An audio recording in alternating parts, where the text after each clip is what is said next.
రోజుకు 3 గంటలే పని. నెల మొత్తం పని చేస్తే 50,000 రూపాయలు వస్తాయి. మీకు ఓపిక ఉండి ఇంకో 3 గంటలు ఎక్స్ట్రా పని చేస్తే నెలకు 1,00,000 రూపాయల జీతం. సింపుల్ గా ఇక్కడ మీరు చేసే పని ఏముండదు. కొన్ని రియల్ ఎస్టేట్ కంపెనీలు చేసే ప్రమోషన్స్ కి మీరు కింద రివ్యూలు రాయడమే. దీనివల్ల ఆ కంపెనీలకు విపరీతంగా లాభాలు వస్తాయి. ఆ లాభాల నుంచి మీకు షేర్ వస్తుంది. వినడానికి ముచ్చట చాలా బాగుంది కదా. 6 గంటలు కూర్చొని నెలకు 1,00,000 రూపాయలు సంపాదించడం చాలా అద్భుతంగా అనిపిస్తుంది కదా. ఇది గనక మీరు నమ్మి ఆ పని చేస్తే మీరు నిండా గంగల మునిగినట్టే.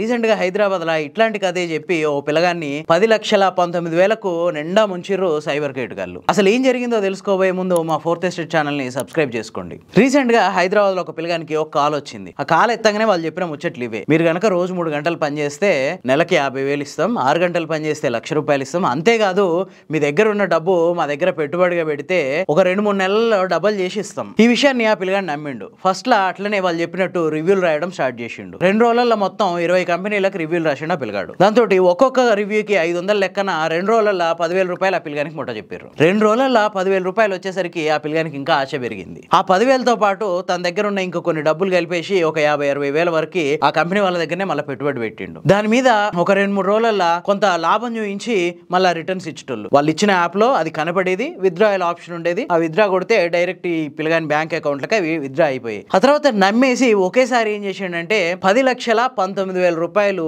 ఆ యాప్ లో ఇన్వెస్ట్ చేసిండు. కథం ఆ నెక్స్ట్ మినిట్ నుంచి ఆ విత్డ్రాయల్ ఆప్షన్ అనేది క్లోజ్ అయిపోయింది. ఇదేంది అని చెప్పి ఆ కంపెనీ వాళ్ళకి ఫోన్ చేస్తే, లేదు మీరు ఇంకో 5 లక్షలు 6 లక్షలు కనుక ఇన్వెస్ట్ చేస్తేనే విత్డ్రాయల్ ఆప్షన్ వస్తుంది, అప్పటిదాకా విత్డ్రాయల్ ఆప్షన్ రాదు అని చెప్పారు. ఉన్న కాడికి అందులో పెట్టిండు. ఏం చేయాలో అర్థం కాక ఆ కంపెనీ గురించి మొత్తం ఇంటర్నెట్లో మొత్తం సెర్చ్ చేసిండు. దెబ్బకి అందులో విషయం తేలింది ఏంటంటే ఇది ఒక బోగస్ కంపెనీ, ఇట్లనే జనాల్ని మోసం చేస్తుంది. ఈ విషయం తెలిసిన తర్వాత ఆ కంపెనీ ఎగ్జిక్యూటివ్స్ ఫోన్ చేస్తే కాల్స్ అటెంప్ట్ చేయట్లేదు. అంతేకాదు కొద్దిసేపటి తర్వాత మొత్తం బ్లాక్ చేసేసారు. మోసపోయినా అని చెప్పి తెలుసుకొని పోలీస్ స్టేషన్కి వెళ్ళి కంప్లైంట్ చేసిండు. అసలు ఈ ప్రపంచంలో ఎవడన్నా ఎవరికన్నా ఒక 10 రూపాయలు పుక్కటికి ఇస్తారా? ఇవ్వరు కదా. కనీసం దారిని పోయే బిచ్చగానికి ఒక రూపాయో 2 రూపాయలు వేయాలన్నా వాడి నుంచి మనం రిటర్న్ పుణ్యం ఎక్స్పెక్ట్ చేస్తాం. ఆ పుణ్యం కనుక రాదు, నువ్వు 10 రూపాయలు కాదు 1,00,000 రూపాయలు దానం చేసినా నీకు పుణ్యం కానీ రాదు అని తెలిస్తే ఈ దానాలు ధర్మాలు చేసే వాళ్ళలో 99% మంది 1 రూపాయి కూడా పక్కనోడికి విదిల్చరు. ఇది అక్షర సత్యం. అంతేకాకుండా పొద్దున్న లేస్తే మనం ఇట్లాంటి వార్తలు బొచ్చడు చూస్తున్నాం.